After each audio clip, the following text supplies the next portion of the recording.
The sky was shrouded in clouds, and the forest was plunged into deep darkness. The wind whispered among the old trees, as if telling ancient legends long forgotten by people. Deep in the forest, where few dared to tread, stood an old hunting cabin. The rotting boards of its walls and a roof that had caved in several places bore witness to the fact that the place had been abandoned for years, but tonight, the cabin was not empty. In its center stood a man, drenched in sweat, gripped by pain and fear.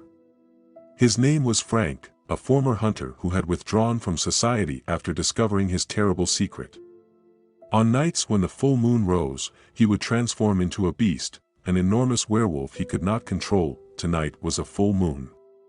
Frank knew the time had come, and he tried to keep his sanity by locking himself in the dilapidated cabin, but the pain was becoming unbearable. His bones began to break and reform, his skin tore, and soon his body was covered in thick fur.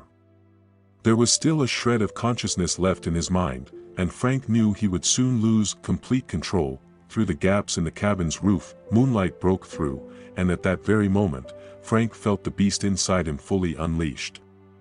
He roared, letting out a primal howl that shattered the stillness of the night. His eyes, filled with rage and hunger, glowed in the darkness, but just as Frank was about to lose himself to the beast, a figure appeared in the cabin's doorway. It was a young woman, Mary, who knew his secret and couldn't leave her friend alone. She slowly approached, showing no fear, and spoke to him in a quiet, steady voice. "Frank, it's me. You're stronger than this beast. I know you can fight it." The werewolf raised his head, his vicious snarl turning into a low growl. A flicker of human consciousness flashed in his eyes. But the beast within him was too strong. Mary stepped closer, extending her hand, and touched his paw. For a moment, silence hung in the air. It was as if the entire world was holding its breath. Frank suddenly took a step back, his body trembling, and he let out a final, agonizing roar, as if making one last attempt to break free.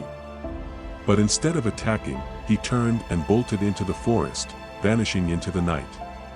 Mary stood in the doorway, watching as her friend disappeared into the darkness.